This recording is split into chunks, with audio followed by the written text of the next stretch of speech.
Hello hello.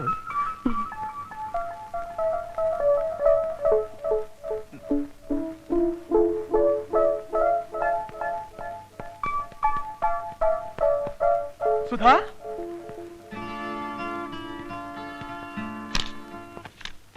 ನಿಮ್ಮ ವಂಶದ ಕುಡಿ ನನ್ನ ಹೊಟ್ಟೆಯಲ್ಲಿ ಬೆಳೆಯುತ್ತಿದೆ. ಮೇಷ್ಟ್ರೆ, ಮೇಷ್ಟ್ರೆ. ಏನ್ರಪ್ಪ, ಯಾರು ನೀವು? ನಾವು ರೈತರು ಸ್ವಾಮಿ. ಏನಾಗಬೇಕಾಗಿತ್ತು? ನಿಮ್ಮ ಹಳೆಯರ್ನ ನೋಡೋಣ ಅಂತ ಬಂದಿದ್ದೀವಿ. ಹೌದಾ? ಹಾ. ಬನ್ನಿ ಬನ್ನಿ, ಕೂತ್ಕೊಳ್ಳಿ. ಹೇಳಿ, ಏನ್ ವಿಷಯ?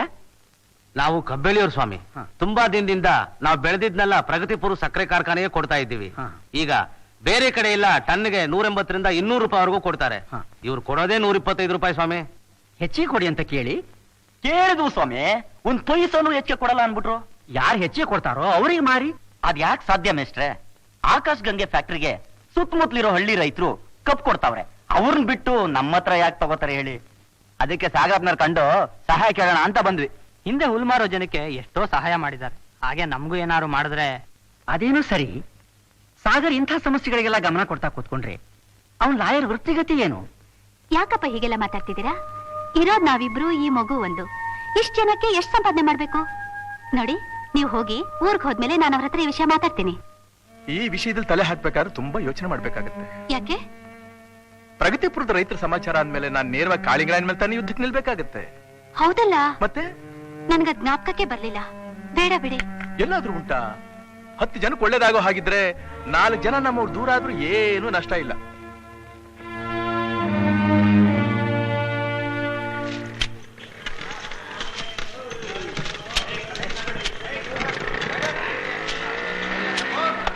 ಸ್ವಾಮಿ, ಸ್ವಾಮಿ, ತಮ್ಮ ಮಳಿಯಿಂದ್ರು ಬಂದಿದ್ದಾರೆ. ನನ್ನ ಅಳಿಯ ನನ್ ನೋಡಕ್ ಬಂದ್ರೆ ಹೊರಗಡೆ ನಿಂತಿರ್ಬೇಕಾ? ಕರಿಯಯ್ಯ, ಕರಿಯಯ್ಯ ಒಳಗೆ. ನನಗೆ ಗೊತ್ತು ನೀವ್ ಹಿಂಗ್ ಹೇಳ್ತೀರಾ ಅಂತ. ತಮ್ಮ ಮಳಿಯಂದ್ರು ಅಂದ್ರೆ ಪವನ್ ಕುಮಾರ್ ಸಾಹೇಬ್ರಲ್ಲ, ಸಾಗರು. ಯಾಕೆ ಬಂದ ಇಲ್ಗೆ? ನನಗೆ ಗೊತ್ತಿಲ್ಲ. ಅರ್ಜೆಂಟ್ ಕೆಲಸ ಇದೆ, 1 ಗಂಟೆ ಕುಂತಿರು ಅಂತ ಹೇಳು. ಹ. ಇಲ್ಲಿ ಬಾ, ಇಲ್ಲಿ ಈ ಕುರ್ಚಿ ಎಲ್ಲ ತೆಗೆದು ಒಳಗಡೆ ಹಾಕು.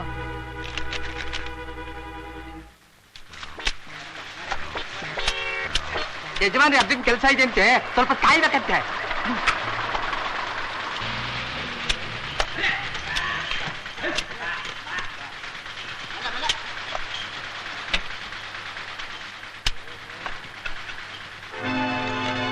ಏನ್ ಸಲ್ಲ, ಹೇಗಿದ್ದೀಯಾ?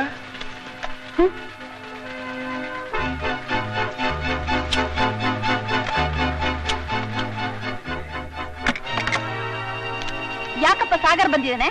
ಬಂದಿದ್ದಾನೆ ನಮ್ ನೆತ್ತಿಲ್ ಮೆಣಸಾರಿಯೋಕೆ. 1 ಗಂಟೆ ಬಿಸ್ತಲ್ ಒಣಗಲಿ. ಬಾ, ನೀನ್ ಈ ಕಡೆ ಕೂತ್ಕೋ ಬಾ.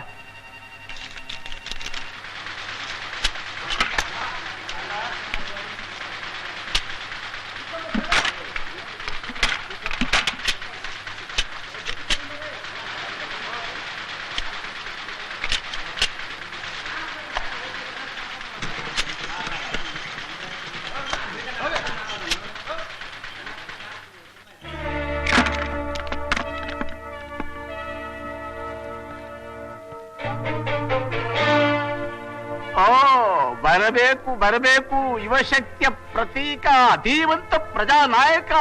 ತಮ್ಮ ಪಾದ ಸ್ಪರ್ಶದಿಂದ ನಮ್ಮ ಈ ಫ್ಯಾಕ್ಟರಿ ಪರಮ ಪಾವನವಾಯಿತು. ಯಾವ್ದೋ ನಾಟಕದಲ್ಲಿ ಕೇಳಿದಾಗಿದೆ ಈ ಮಾತು. ಮಿಸ್ಟರ್ ಕಾಳಿಗ್ರಾವ್, ನೀವ್ ಆಡ್ತಾ ಇರೋ ಮಾತಿನ ಅನುಭವ ನಿಮಗಾಗಿದ್ದಿದ್ರೆ 1 ಗಂಟೆ ಕಾಲ ನನ್ನನ್ನು ಹೊರಗಡೆ ನಿಲ್ಲಿಸ್ತಾ ಇರ್ಲಿಲ್ಲ ನೀವು. ಒಳಗ್ ಬರೋರು ಪರ್ಮಿಷನ್ ತಗೊಂಡ್ ಬರ್ಬೇಕು. ಎಮ್ಮೆ ಹಾಗೆ ನುಗ್ಗೋದು ಅನಾಗರಿಕತನ. ಬಂದವ್ರನ್ನ ಕೂತ್ಕೊಳ್ಳಿ ಅಂತ ಕೂಡ ಹೇಳಿದೆ. ಕತ್ತೆ ಹಾಗರ್ಚೋದು ಅನಾಗರಿಕ ಲಕ್ಷಣ. ನಾವು ವಿಶ್ವಾಸಿಗಳು ಬಂದ್ರೇನೆ ಗೌರವ ಕೊಡೋದು. ನಾವು ಯೋಗ್ಯರ ಹತ್ರ ಮಾತ್ರ ವಿಶ್ವಾಸಿಗಳಾಗಿರೋದು. ಅರೆ, ಅವನ ಹತ್ರ ಏನಮ್ಮ ಮಾತು? Dirty fellow. ಏನಪ್ಪ, ನಮ್ಮ ಹಾಲಿನ ಡೈರಿ ಮುಚ್ಚಿಸ್ಬಿಟ್ಟೆ. ನಿನ್ಗೆ ಹಾಲು ಕುಡ್ದಂಗಾಯ್ತಾ? ಅನ್ಯಾಯವಾಗ್ತಾ ಇದ್ದ ಜನಕ್ಕೆ ನ್ಯಾಯವಾದ ಬೆಲೆ ಕೊಡಿಸಿ ಅಮೃತ ಕುಡ್ದಾಗಿದೆ. ಈಗ ಈ ಫ್ಯಾಕ್ಟ್ರಿ ಮುಚ್ಚಕ್ ವಕ್ರಿಸಿದೆಯೇನೋ? ಆ ಮಂಗಳ ಕಾರ್ಯ ತಾವು ತಗೊಳ್ಳೋ ನಿರ್ಧಾರದ ಮೇಲಿದೆ. ಅಂದ್ರೆ ನಾನೀಗ ನಿಮ್ಮ ಫ್ಯಾಕ್ಟ್ರಿಗೆ ಕಬ್ಬು ಒದಗಿಸೋ ರೈತರ ಪರವಾಗಿ ಬಂದಿದ್ದೀನಿ. ಯಾಕೆಂದ್ರೆ ಬೇರೆ ಕಡೆ ಟನ್ನಿಗೆ 180-200 ರೂಪಾಯಿ ಕೊಡ್ತಾರೆ. ಆದ್ರೆ ನೀವು ಕೊಡ್ತಾ ಇರೋದು ಬರೀ 125 ರೂಪಾಯಿ. ಅದಕ್ಕೋಸ್ಕರ ನೀವು ಟನ್ಗೆ 180 ರೂಪಾಯಿ ಕೊಡಿ ಅಂತ ಕೇಳೋದಕ್ಕೆ ಬಂದಿದ್ದೀನಿ. ಚಂಡಾಲ, ನಮ್ ಪಾಡಿಗೆ ನಾವಿದ್ರು ಕಾಲ್ ಕೇರ್ಕೊಂಡು ಜಗಳಕ್ ಬರ್ತೀಯಾ? ಅಮ್ಮ ತಾಯೇ, ನಾನ್ ನಿನ್ನ ಹತ್ರ ಜಗಳ ಕಾಯ್ದಕ್ ಬಂದಿಲ್ಲ. ನಾನು ಬಂದಿರೋ ಉದ್ದೇಶ ಇಷ್ಟೇ, ಬೇರೆಯವರು ಬದುಕೋದಕ್ಕೆ ಅವಕಾಶ ಕೊಟ್ಟು ನೀವು ಬದುಕಿ. ಬಡವರು ಸಮಾಧಿ ಮೇಲೆ ಸೌಧ ಕಟ್ಟಬೇಡಿ, ಅದು ನಿಲ್ಲೋದಿಲ್ಲ. ನೀನ್ ಯಾವನು ನನ್ಗೆ ಉಪದೇಶ ಮಾಡೋಕೆ? ನಿಮ್ಮ ತಂಗಿ ಸವತಿ ಮಗ. ನನ್ನ ಭಾಗಕ್ಕೆ ಅವನು ಯಾವತ್ತೋ ಸತ್ತೋದ.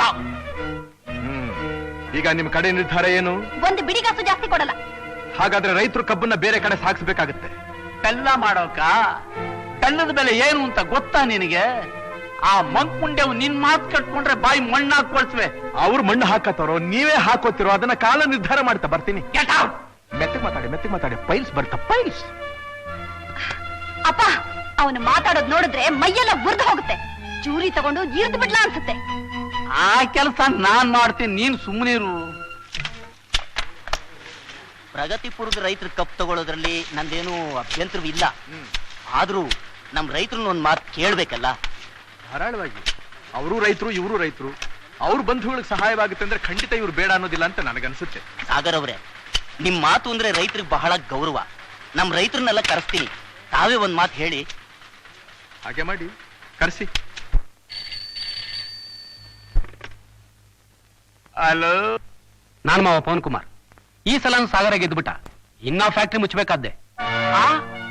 ಅಲ್ಲಪ್ಪ, ಅವ್ರು ಕೇಳಿದ ಬೆಲೆನೇ ನಾವು ಕೊಡ್ತೀವಿ ಅಂತ ಹೇಳ್ಬೇಕಾಗಿತ್ತು. ವಾಸುದೇವ್ರನ್ ಬಿಟ್ಟು ಆ ಮಾತನ್ನು ಹೇಳಿಸ್ತೆ. ರೈತರೆಲ್ಲ ಹಾಸ್ಯ ಮಾಡಿ ನಕ್ಬಿಟ್ರು. ಅಪ್ಪ, ಏನಾಯ್ತಪ್ಪ? ಏನಾಯ್ತು? ಮುಳುಗುವದ್ವಮ್ಮ, ಆ ಸಾಗರ್ ನಮ್ಮನ್ನ ಪೂರ್ತಿ ಮುಳುಗಿಸ್ಬಿಟ್ಟಮ್ಮ. ಮುಳುಗಿಸ್ಬಿಟ್ಟ. ಏನ್ರಿ ನೀವೆಲ್ಲ ಕೆಲಸ ಮಾಡ್ತಾ ಇರೋದು? ಕತ್ತೆ ಕಾಯಿಗೆ ಬರ್ತೀರಂದ್ರೆ ಆಫೀಸ್ಗೆ.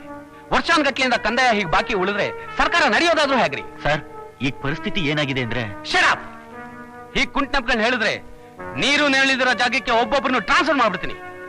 ಇನ್ನು 3 ತಿಂಗಳಲ್ಲಿ ಬಾಕಿ ಉಳಿದಿರೋ ಕಂದಾಯ ಪೂರ್ತಿ ವಸೂಲಿ ಆಗ್ಬೇಕು. ಅವ್ರನ್ನ ಹೆದರಿಸ್ತಿರೋ ಬೆದರಿಸ್ತಿರೋ ಆಸ್ತಿ ಮುಟ್ಕೋಲ್ ಹಾಕೋತಿರೋ ನಂಗೆ ಗೊತ್ತಿಲ್ಲ. ಈ ಬಾಕಿ ಪಟ್ಟಿ ಹೀಗೆ ಉಳಿದಿದ್ರೆ ನಾನು ಮಾತ್ರ ಸುಮ್ಮನೆ ಇರಲ್ಲ.